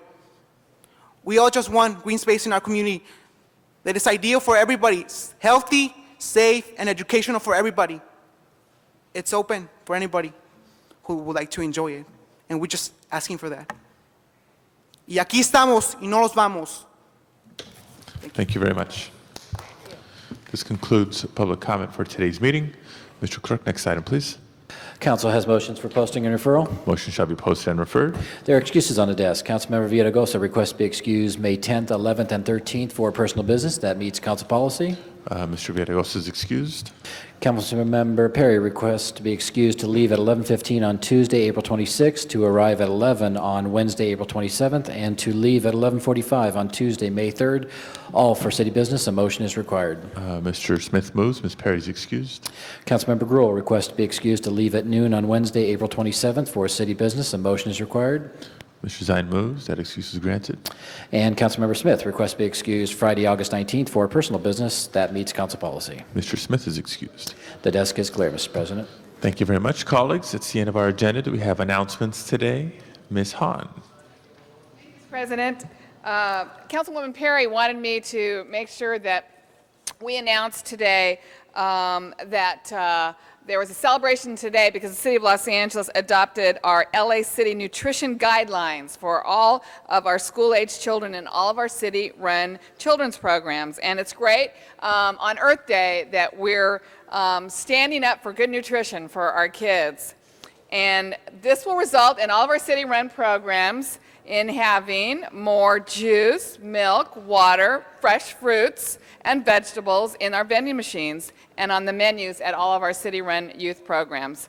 And this, Jan wanted me to make sure that we knew this could not have been possible without the efforts of our LA Child and Nutrition Task Force members. And I know, again, another partnership with the school district, LAUSD, has already adopted these nutrition guidelines, and now the city is demonstrating that they can have good nutrition at school, and then when they come to our after-school city-run programs, they can also have good nutrition.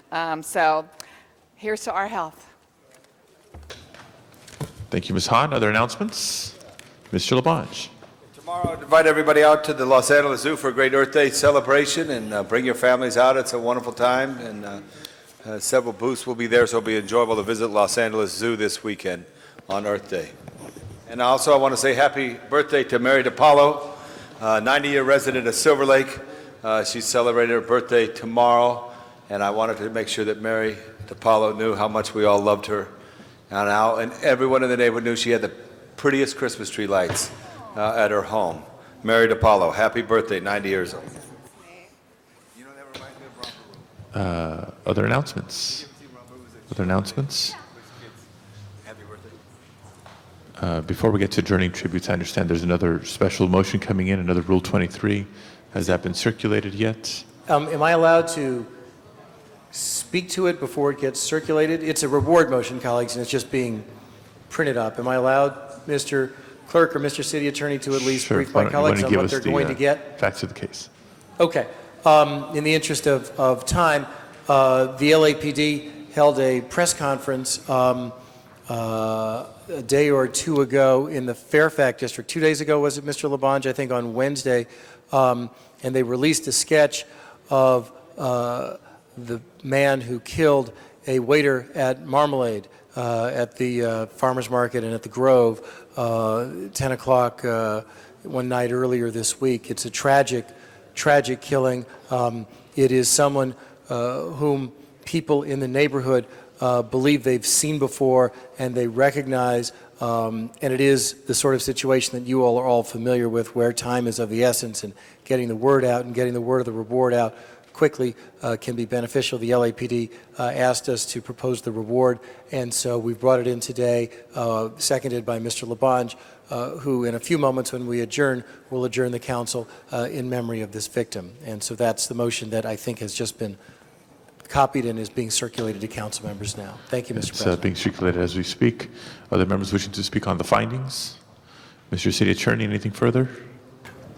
Just that the findings are pursuant to Government Code Section 54954.2. Let's open the roll on the findings, close the roll, tabulate the vote. 10 ayes. On the motion itself, there's no discussion. Let's open the roll, close the roll, and tabulate the vote. 10 ayes. That is approved. Let's end that item forthwith, please. Ms. Misikowski? Tom, thank you.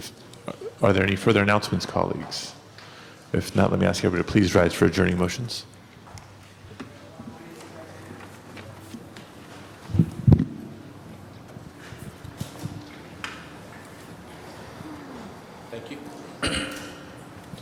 Thank you, Council President. Today, it's with great regret that we announce the passing of Donald Ray Norvell. He passed away on March 4th, 2005, and he passed away peacefully in his sleep. He worked at Lockheed as an engineer and computer programmer for 30 years before retiring in 1989. Following his retirement, he published a book on automated vehicle systems, and at the time of his death was working on a book expounding upon Einstein's theory of relativity. He's survived by his wife of 39 years, Mary Rita Mancini, and also he survives his children. His children survive him. He also leaves behind his daughter, Mary Dawn Norvell, John Jeffrey Paul Norvell, and son, John Raymond Norvell, as well as 6 beloved grandchildren. Ms. Hahn. Thank you, Mr. President. Colleagues, I'd like to adjourn our meeting this morning in the memory of LA County Supervisor Dean Dana, who passed away yesterday at the age of 78. And Dean served the 4th District of the county for 16 years, following a long career as a telephone company manager. And I think he surprised a lot of people when he ran for and won that seat in 1980, and then he retired in 1996. He was known as a quiet and decent man, and he really was respected by all. Current Supervisor Don Knabe, who was his chief of staff before replacing him on the board, said that he was very affable, very accessible. He was a thoughtful person, not a bomb thrower. He would disagree with folks, but because of his engineering background with Pacific Telephone, he wasn't overwhelmed by the size and scope of county government. He's actually credited with helping to make county government more efficient. While on the board, the county's 57 departments were consolidated to 34. He also established programs to find jobs for foster children as they became young adults, and setting up one of the county's first homeless shelters. He was also a part of the team that helped to bring the Olympics to Los Angeles in 1984, and I know my mom and dad got to know Dean and Doris very well as they also traveled to bring the Olympics here. He and his wife, Doris, were seen in recent years walking through the Dean Dana Friendship Park, which is in San Pedro and is a lasting legacy for Dean. The former director of the park said the Danas were like family to the staff. He's survived by his wife, Doris, his son, Dean Dana III, his daughters, Margie, Dorothy, and Diane, and 6 grandchildren. A memorial service will be held Friday, 11 a.m., April 29th, at the Dean Dana Friendship Park. I have 2 more. It'll be all members on All members. the adjournment for the supervisor. That's nice. I would like to also adjourn our meeting this morning in memory of Quentin Drew. Quentin was only 42. He just died yesterday. He died of cancer, and he has been the president of the Watts Neighborhood Council since it was established. Quentin worked in the entertainment industry for years. He was an actor. He appeared on television and stage. And in 1996, he began working with young people in Watts, working for the Watts Health Foundation, the Yes Youth Build in Watts, and Public Allies. He also founded the Watts Village Theater Company, which emerged as one of the cutting-edge theater companies in LA. Quentin really loved the people and community of Watts. He was born in Watts, and he focused on working with young people. He really worked with gangs to try to stop the violence in Watts. And he was actually a frequent guest on Steve Harvey, The Beat, talking about how we could improve Watts. Everyone was very sad. Even though he's been ill the last year, we were all very sad to hear of his death, and the community of Watts will really miss Quentin Drew. And another sad, tragic accident in San Pedro just over the weekend took the lives of 2 young men. Justin Gartland and Edson Rodriguez were both in the car at the same time and were killed in a crash early Saturday morning in San Pedro. Justin was only 23. He was a San Pedro resident, and he'd just become a casual longshoreman on the docks and was really looking forward to a great future working at the port. The kids that knew him said he's one of the sweetest guys in the whole world, and his friend Edson was 22. He lived in Carson, but he grew up in San Pedro, and he graduated from San Pedro High School. He went to Taper Elementary School. He had just returned that Friday night from Florida, where he was stationed in the Navy. He, according to his family, threw down his luggage and went out the door to hook up with his best friend, Justin, for a night of sort of catching up on where they both had been. So it was really a tragic accident. They will both be greatly missed, and I know you send your prayers to their families during this really difficult time. Mr. Labange. Thank you, members. I ask we adjourn in memory of Jack O'Mara, who was a Los Feliz resident for many, many years and retired in the Orange County community. He's survived by his wife, Peggy, and his children. He was a letter writer who always would write letters to newspapers and others, voicing concerns to editorials, and I'd often see his name in the Los Angeles Times on issues. A wonderful man who was involved with the advertising industry, his professional career in the Catholic Press Council, member of the Mothergood Council Church Parish, Jack O'Mara. Also, members, I'd like to ask we adjourn in memory of Gloria Rifkin, who is the mother of our very own Alan Rifkin from the Transportation Department. Gloria ran away from Chicago, as the story is told, in 1929 to get married and moved in Boyle Heights. And just like many in the Jewish community, after settling in Boyle Heights, she moved west to Westlake and lived in the Westlake area, was involved in the community, and finally settled in the Fairfax community. She retired in Las Vegas 10 years ago, but moved back recently to be closer to her children in the Conejo Valley. I ask we adjourn in memory of Gloria Rifkin. And finally, as you hear the wail of the siren outside on Spring Street, we unfortunately have to adjourn in memory of someone, as Mr. Weiss spoke earlier, whose life was tragically taken, Eric Gelman, who 2 years ago moved here from Florida as an inspiring actor, working at the Marmalade Cafe and Farmers Market after a shift at 10 o'clock at night, walking his usual walk to the side street where he parked his car. He was accosted by someone and stabbed.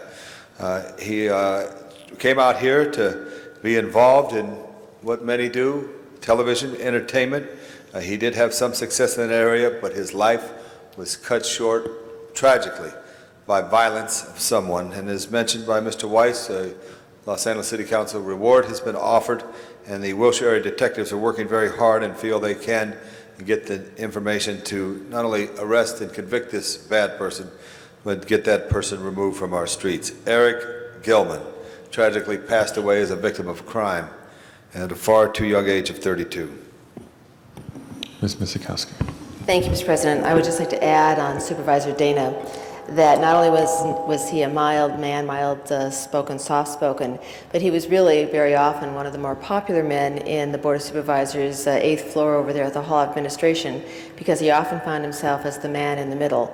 Although a true believer Republican, he was very, very moderate, and among his colleagues who might have been a little bit more partisan on either side of the fence, they would often try to persuade him to do what was right for the populace of the county. And he was often the third vote in sort of moving the county forward. And so I think he's very well remembered at the Hall of Administration and in the county government itself for being that person who would always look and see what he thought was the right thing to do in the best interest. He also, representing the coastal district, the 4th district, took a very significant interest in the coastline, the beaches, and I think one of his most favored groups over there were the county lifeguards. And I think it was shortly after we had merged city lifeguards with county lifeguards that he helped take that program over, and actually was known for that type of consolidation and elimination of a lot of different bureaus to bring them into a more efficient and effective government both at the county and the city. So he really will be well remembered there at the county. I'd also like to have the council adjourn in the memory of Erna Carlsberg, who passed away on April 15th. Erna was born in 1911 in Germany and suffered through 2 world wars, religious persecution, poverty, and immigration from Germany to 2 different continents. With her husband, Eddie, she was able to get out of Germany just prior to World War II and first moved to Argentina. where she mastered the new language there. Then she and her husband were lucky enough to come out and uproot herself again and come to the United States. In the United States, she and her husband formed something called Etica International in the mid-50s. This was an import business that predominantly brought shoes from the Asian Pacific area, and particularly Japan. It became one of the largest independently controlled importers of shoes into the port of Los Angeles. Their early efforts, their pioneering efforts in this import business, ultimately developed into a massive influx of business from Southern California and the nation from Japan, which helped heal the significant wounds that had been left because of World War II. She was a businesswoman for much of her life, did have 2 sons, Ronald and Michael, is survived by them, and her 3 grandsons, David, Daniel, and Douglas. Mr. Reyes.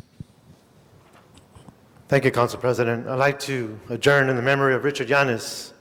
Richard Yanis was born on July 16, 1960. He passed away on April 15th.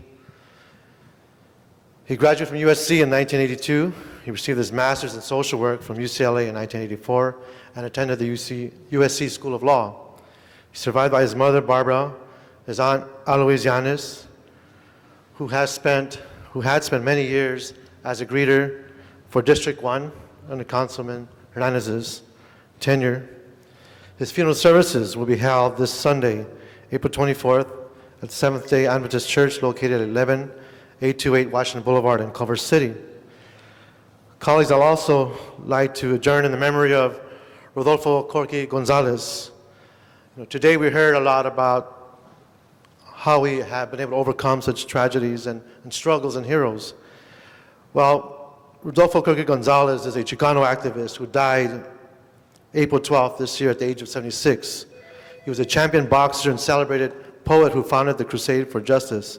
He's the youngest of 8 children. Gonzalez was born in Denver in 1928 to parents who were migrant workers and Mexican nationals. Raised in the Denver barrio, he grew up listening to his father's accounts of the Mexican Revolution. Shortly before his death, on March 24th, he checked himself out of the hospital after being diagnosed with congestive heart failure. He told the cardiologist that he's indigenous, and he'd die a natural death, according to his wife, Geraldine. Upon graduating from high school, Gonzalez literally fought his way out of poverty, winning the 1946 National Amateur Athletic Union Bantamweight title. Ring Magazine rated Gonzalez 3rd in his division in the world. He was the first Chicano inducted into the Colorado Sports Hall of Fame. After working as a bar owner and bail bondsman, he helped run the 1960 Viva Kennedy campaign for John F. Kennedy. Gonzalez became a Democratic district captain, proving even more adept with words than with boxing gloves. In 1965, the same year, Gonzalez published an angry epic poem, Yo Soy Joaquin. The Denver mayor appointed him to run the Denver Neighborhood Youth Corps. This poem, Yo Soy Joaquin, became the poem in which many Chicanos, young people in the 60s, identified with. One of his stanzas, I am Joaquin, lost in a world of confusion, confused by the rules, scorned by attitudes, suppressed by manipulations, and destroyed by modern society. And the stanzas go on, speaks to much of the plight the young people here in the Southwest find themselves in.